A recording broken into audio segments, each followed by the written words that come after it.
Hello friends, my name is Amit and I am doing MBBS from JLNMC. Okay, तो आज जो हम लोग का है ना मेन टॉपिक है कि ये वीडियो नीट 22 स्टूडेंट्स के लिए या फिर जो नीट 22 के लिए प्रिपेयर कर रहे हैं। ठीक है, ये वीडियो वो भी देख सकते हैं जो या 11th में हो या फिर 12th में हो या फिर जो नीट का प्रिपेयर करना चाहते हैं अपनी आने वाले टाइम में। ठीक है, तो हम इस टॉपिक पे ये बात करेंगे कि नीट 22 के लिए हम लोग का क्या स्ट्रेटजी रहना चाहिए, क्या प्लान फॉलो करना चाहिए, कैसे स्टडी करना है, कौन सा बुक प्रेफर करना है। ठीक है, तो आपको एक बात पता रहना चाहिए कि अगर आपको लाइफ में कुछ भी गोल अचीव करना है ना, तो आपको 4 से 5 बातें जो है अपने लाइफ में पूरा सेट कर लेना, दिमाग में बैठा लेना। पहला बात तो ये है कि आपको ये पता होना चाहिए कि आप अपने लाइफ में आपको करना क्या है, आप करना क्या चाहते हैं और क्यों करना चाहते हैं। ठीक है, दूसरा बात, आपको एक प्रॉपर प्लान बनाना होगा। किसी भी काम के लिए आपको एक प्रॉपर प्लान बनाना होगा कि हमको ये काम करना है। प्रॉपर प्लान बनाना होगा कि हमको ये काम करना है। और तीसरा, हम लोग को एक जो प्लान बनाया है उसको किसी भी वे में फॉलो करना है। एट एनी रेट हमको वो प्लान अपना फॉलो करना है, रूटीन फॉलो करना ही है। और फोर्थ जो है डेडिकेशन, कि हम क्यों कर रहे हैं, मेडिकल क्यों कर रहे हैं, इंजीनियरिंग क्यों कर रहे हैं, डेडिकेशन होना चाहिए अपने एम के। और जो फिफ्थ है ना वो मोस्ट इंपॉर्टेंट है, क्या कि सेल्फ मोटिवेशन। यार self motivation is most important. कि यार किसी भी चीज़ को अचीव करने के लिए ना सेल्फ मोटिवेशन बहुत ही ज़रूरी है। ये आप लोग को बात पता होगा, सेल्फ मोटिवेशन बहुत ही ज़्यादा ज़रूरी है।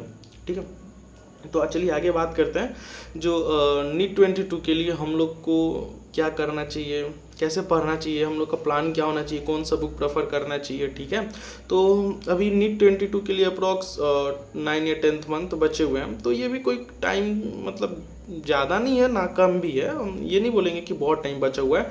बट अगर इस बचे हुए टाइम को अच्छे से यूटिलाइज करें ना, तो आने वाले 22 एग्ज़ाम में हो सके हम लोग का जो ड्रीम है वो कंप्लीट हो जाए।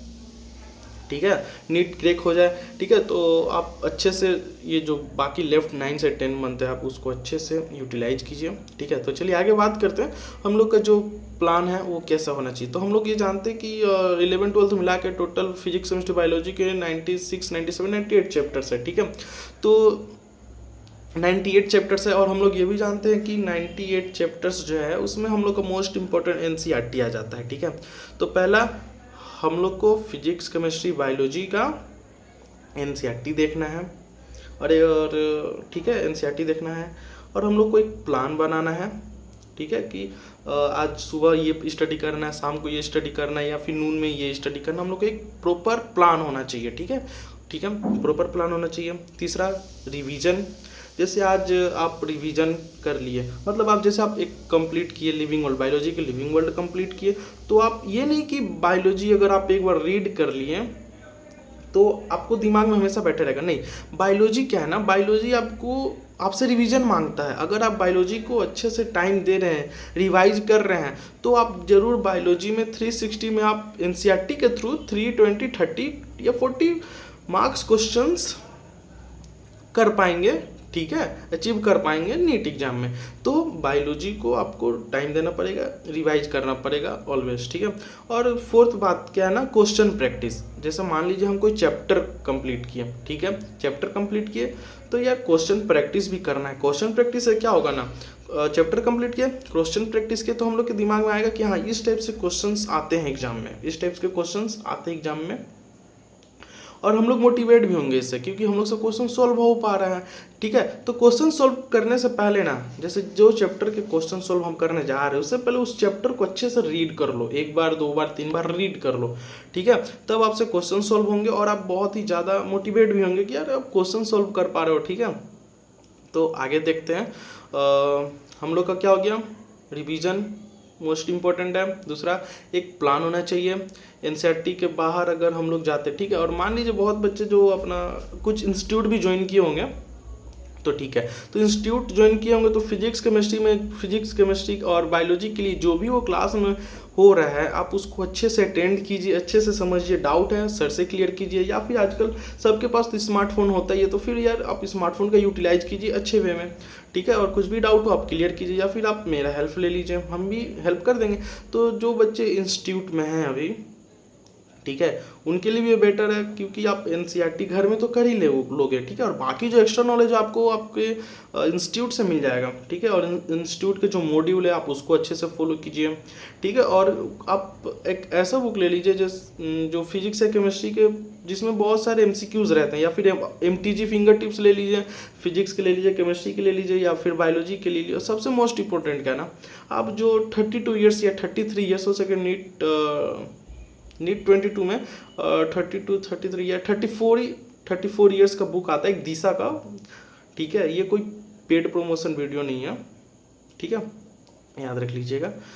तो ये 32 या 33 ईयर्स का जो बुक आता है ना, आप उसको बाई कर लीजिए, और आप जो चैप्टर कंप्लीट किए आप उस चैप्टर को खोल के उसका क्वेश्चन सॉल्व कीजिए। आपके दिमाग में बैठेगा कि हाँ इस टाइप्स के प्रीवियस ईयर में क्वेश्चंस आ चुके हैं, ठीक है, इस टाइप्स के प्रीवियस ईयर में क्वेश्चन आ चुके हैं।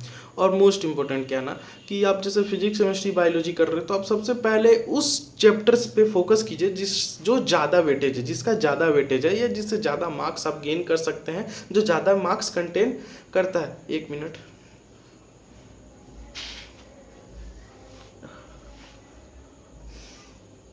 ठीक है, जो ज़्यादा मार्क्स कंटेन करता है आप उस पर उसको ज़्यादा प्रायोरिटी दीजिए, ठीक है। और बायोलॉजी से 80-90% क्वेश्चंस एनसीईआरटी से आते हैं, तो आप लोग को अपना 80-90% जो है वो आप लोग एकदम सिक्योर कर लेना कि हाँ यार बायोलॉजी से हम इतना क्वेश्चंस सॉल्व करके आएंगे। 90 क्वेश्चंस है तो बायोलॉजी से हम एनसीईआरटी कंप्लीट करके आप दिमाग में बैठा लीजिए कि हमको कैसे भी 90 में से 80-85 क्वेश्चंस हम लोग को एग्जाम में सॉल्व करना ही, एकदम फोड़ देना है बायोलॉजी को जाके, ठीक है। और बाकी फिजिक्स केमिस्ट्री आप अपने इंस्टीट्यूट के जो नोट्स है उस पर ज़्यादा फोकस कीजिए, या फिर नहीं समझ में आता है स्मार्टफोन का यूज कीजिए, ठीक है। बट याद रखिए प्रॉपर स्टडी प्लान रहना चाहिए, प्लान को डेली फॉलो करना आपके ऊपर है, क्योंकि होगा वही ना जो आप चाहेंगे। अगर हम चाहते हैं कि ये काम करें, अगर आपको मन है कि ये काम हम कैसे भी करके रहेंगे तो वही काम होगा, आपको ये बात पता होना चाहिए, ठीक है। तो आप एक प्रॉपर स्टडी प्लान बना लीजिए और डेली स्टडी प्लान आप चेंज कीजिए, ठीक है। तो इससे क्या होगा ना, आपको इंटरटेन होता रहेगा, मज़ा आता रहेगा। स्टडी प्लान चेंज करते रहिए, ठीक है, स्टडी प्लान चेंज करते रहिए। और क्या, आप जो रिवीजन मोस्ट इम्पॉर्टेंट है, ऐसे आपको बहुत एक्सपीरियंस हो जाएगा अगर आप रिवीजन कंटिन्यूसली करते हैं तो। और बायोलॉजी रिवीजन ही मांगता है, ये बात आप लोगों को पता रहना चाहिए, बायोलॉजी रिवीजन मांगता है, ठीक है। तो चलिए आज से स्टार्ट करते हैं, कोई लेट नहीं है, 9 या 10th मंथ कोई ज़्यादा भी नहीं है कोई कम भी नहीं है, तो अभी कोई टाइम गया नहीं है, आप आज से स्टार्ट कीजिए, ठीक है। चलिए, थैंक यू।